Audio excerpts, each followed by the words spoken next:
الحقيقة أعزائي المشاهدين رجعت لحضراتكم وعايز أقول لكم إن الجزء الثاني من البرنامج خطير جدا، بنعمل فيه عملية استدعاء، بنستدعي من الذاكرة حاجات كتير قوي. إنه الجزئية الأخرى حاجة غريبة أنا هقولها، وأنتوا عارفين إن أنا ساعات كتير قوي بقول حاجات غريبة بس بيبقى لها سبب. مفيش حاجة بقولها اعتباطا ولا هبل ولا أونطة ولا أي كلام. أنا هبعت رسالة النهاردة قوية جدا. لمين يا أولاد؟ هنبعت رسالة لإسرائيل. الله، رسالة لإسرائيل؟ ده احنا ليلة محاكمة مرسي، ما هي دي ليلتها يا حبيبي، هي ده وقتها وساعة الصفر بتاعتها. رسالة إلى شعب إسرائيل، رسالة إلى شعب إسرائيل. يا خرابي، أبعث برسالة واضحة إلى شعب إسرائيل، إلى الإخوة والأخوات اليهود، بقول لهم أنتم تتعرضون إلى مؤامرة كبرى. هذه المؤامرة تدبرها لكم السياسة الإسرائيلية التي تتعاون مع السياسة الصهيونية الأمريكية.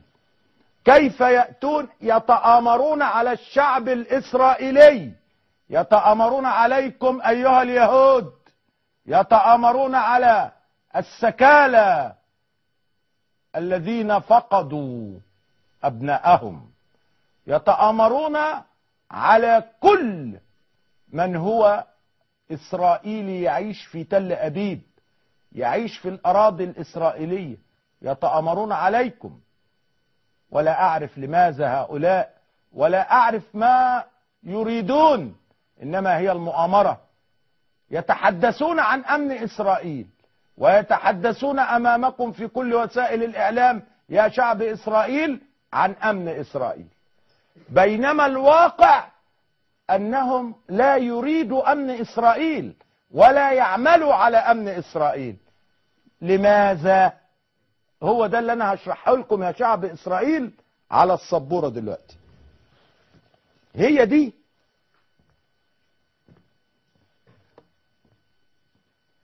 أرضكم، ده البحر الأبيض المتوسط، دي إسرائيل وفلسطين الاتنين راكبين على بعض، ودي غزة. مظبوط؟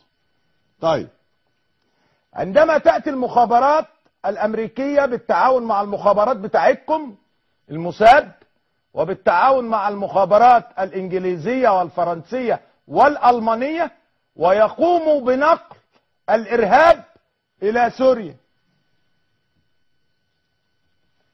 ونقل الإرهاب إلى لبنان على حدود إسرائيل، وإلى النقل على حدود إسرائيل، وإلى نقل الإرهاب في سيناء وغزة بها حماس، فيدعمون حماس بالإرهابيين في سيناء. وهذه هي إسرائيل. الصورة بقى تبقى عاملة ازاي؟ هنا إرهاب، هنا إرهاب، هنا إرهاب، وهنا إسرائيل. هي دي الخريطة بالظبط. نمسح بقى الخريطة دي ونقول لكم وضعكم ايه يا شعب إسرائيل دلوقتي. فاهميني يا شعب إسرائيل؟ يا ريت بقى رجال الإعلام بتوعكم اللي ما بيذيعوش الا اللي على مزاج الساسة الإسرائيليين الكلام ده. هنا إسرائيل، ادي إسرائيل،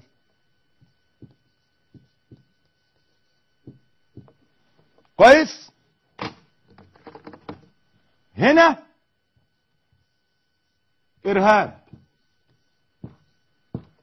هنا إرهاب، كويس؟ هنا في لبنان، وهنا في سوريا، وهنا في الحتة دي حماس، وهنا في المنطقة دي كده سيناء.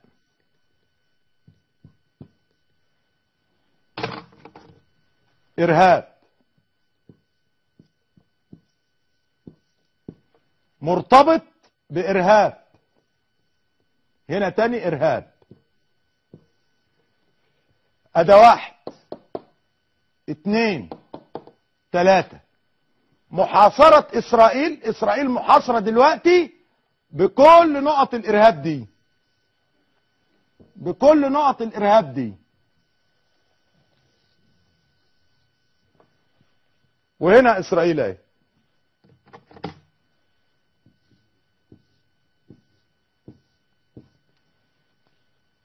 أين أمن إسرائيل يا شعب إسرائيل؟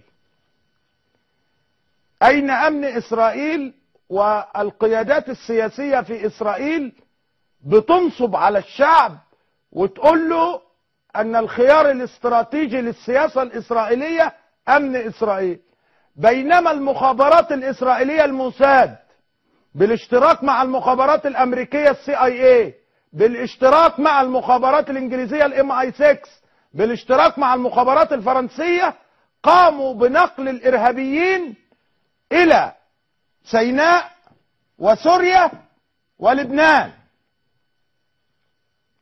ليحاصروا إسرائيل بالاشتراك مع حماس وجماعة الإخوان الإرهابية. تم التنسيق. أنا وريت لكم دلوقتي، ودي رسالة مني لإسرائيل والشعب إسرائيل، علشان شعب إسرائيل هيفوق إمتى؟ متى سيفيق شعب إسرائيل؟ أهو تاني، ادخل يا بيه. إسرائيل أهي، الإرهاب أهو، إرهاب أهو، إرهاب أهو، ويتحدثون عن أمن إسرائيل.